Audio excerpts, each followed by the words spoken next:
తెలంగాణ అసెంబ్లీలో మాజీ మంత్రి హరీష్ రావు మాట్లాడుతున్నారు. లైవ్ చూద్దాం. 10 ఏళ్ల తర్వాత వాస్తవానికి దగ్గరగా ప్రణాళికాబద్ధమైన బడ్జెట్ ను తొలిసారిగా మా ప్రభుత్వం శాసనసభలో ప్రవేశపెట్టింది అని అన్నారు అధ్యక్ష. ఇది అబద్ధమా నిజమా ఇప్పుడే తేల్చేద్దాం. గత బడ్జెట్ లో 2,91,159 కోట్లని గొప్పగా చెప్పుకున్నారు. ఇది వాస్తవిక అంచనాలు అని చెప్పారు.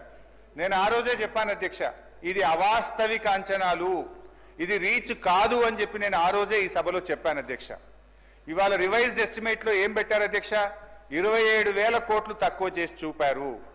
ముఖ్యమంత్రి గారు నిన్నో మొన్నో ఎక్కడో మాట్లాడుకుంటూ మా బడ్జెట్ 60-70 కోట్లు లోటు ఉంటుందని చెప్పి ముఖ్యమంత్రి గారు సెలవిచ్చారు అధ్యక్ష. అంటే గతంలో మీరు చెప్పిన అంచనా అవాస్తవము అని ఈరోజు తేలిపోయింది అధ్యక్ష. అధ్యక్ష, ఫస్ట్ ద ప్రామిస్ రిఫార్మ్స్ అంటే ఈ కాంగ్రెస్ ది ఒక సూట్ అయ్యేటువంటి ఒక చిన్న కోట్ చెప్తాను అధ్యక్ష. First they promise reforms, then they reform their promises. అధ్యక్ష, పైన చెప్పిన కొటేషన్ ఎవరు చెప్పిండ్రో కానీ ఇది కాంగ్రెస్ పార్టీకి బాగా సూట్ అవుతుంది అధ్యక్ష. ఎన్నికల ముందు మార్పు పేరిట వాగ్దానాలు ఇచ్చారు, ఎన్నికలయ్యాక ఆ వాగ్దానాలను ఏమార్చారు. సింపుల్గా స్ట్రైట్గా చెప్పాలంటే అధ్యక్ష, ఎన్నికల ముందు ఏమన్నారు? ఎల్ఆర్ఎస్ వద్దు, నో ఎల్ఆర్ఎస్ నో బీఆర్ఎస్ అన్నారు. ఎల్ఆర్ఎస్ ఉచితంగా చేస్తామన్నారు. కానీ ఇప్పుడు ఏమంటున్నారంటే ముక్కుబిండి ఎల్ఆర్ఎస్ వసూలు చేస్తాం, ఎల్ఆర్ఎస్ కట్టాల్సిందే అని ఇలా పేద ప్రజల రక్త మాంసాలు పీల్చి ఇలా ఎల్ఆర్ఎస్ ను వసూలు చేస్తా ఉన్నారు.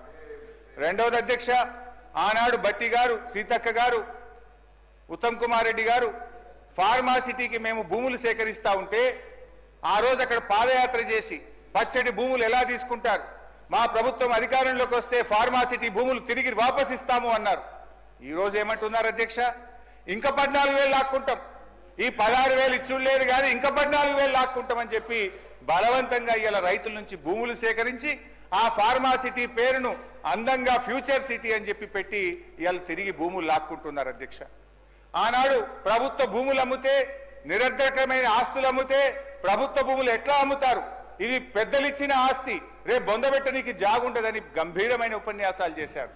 ఇవాళ ఏమంటున్నారు? బరాబర్ భూములు అమ్ముతామంటున్నారు. ఇవాళ 30,000 కోట్ల రూపాయల భూములు అమ్మకానికి పెట్టినారు అధ్యక్ష. అంటే అప్పుడేమో they promised reforms, now they reform their promises. ఈ రకంగా ఉంది అధ్యక్ష. ఇకపోతే అధ్యక్ష, గత సంవత్సరం బడ్జెట్ లో చెప్పిన కొన్ని విషయాలు పరిశీలిద్దాం.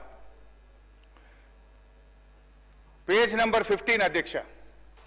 పోయినసారి బట్టి గారు చెప్పినటువంటి బడ్జెట్ లో పేజ్ 15 బట్టి గారు చూసుకోండి. పేజ్ 15 లో ఏమన్నారంటే అధ్యక్ష,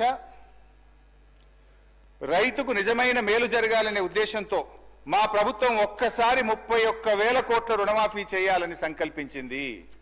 ఇప్పటికే ఇచ్చిన మాట ప్రకారంగా 2 లక్షల రుణమాఫీకి అవసరమైన 31,000 కోట్ల రూపాయలను సమీకరించుకున్నాం. అంటే డబ్బులు రెడీ పెట్టుకున్నాం. ఈసారి బడ్జెట్ లో ఏం చెప్పిన అధ్యక్ష? 20,000 కోట్లు మాత్రమే చేశారు అని చెప్తున్నారు అధ్యక్ష. పోనీ మిగతాది ఎప్పట్లోగా చేస్తారో చెప్పడం లేదు అధ్యక్ష. ఇంకా ఆ ఉపన్యాసంలో బట్టి గారు ఎంత దూరం పోయి మమ్మల్ని విమర్శించిందంటే అధ్యక్ష, సిగ్గుచేట అధ్యక్ష. చేతగానమ్మకు మాటలు ఎక్కువ అన్నట్లు రుణమాఫీలో పూర్తిగా విఫలమైన గత ప్రభుత్వ నాయకులు మా చిత్తశుద్ధిని శంకిస్తూ ప్రజలను తప్పుదోవ పట్టించేందుకు శతవిధాల ప్రయత్నం చేస్తున్నాం. ఇవాళ ఎవరు చేతగానోళ్ళు అధ్యక్ష? చేతగానోళ్ళు ఎవరు? మాట తప్పిన వాళ్ళు ఎవరు? చిత్తశుద్ధి లేని వాళ్ళు ఎవరో ఈ రాష్ట్ర ప్రజలందరికీ అర్థమైంది కదా అధ్యక్ష.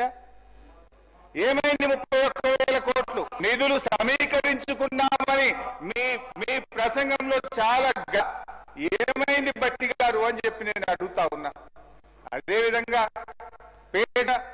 రైతు భరోసా పేరిట ఎకరానికి 15,000 చెల్లించాలి మా సంకల్పం అన్నారు. ఏమైంది మీ సంకల్పం? ఎక్కడ పోయింది మీ రైతు? పథకం పేరు మార్చారు తప్ప 15,000 ఇవ్వలేదు. పోయిన బడ్జెట్ స్పీచ్లు ఇస్తామని చెప్పి స్పష్టంగా మీ ఉపన్యాసంలో చెప్పారు. వానకాల యాసంగికి 12,000 అన్నారు. ఆ 12,000 కూడా సగం మందికి కూడా ఇవ్వని పరిస్థితి.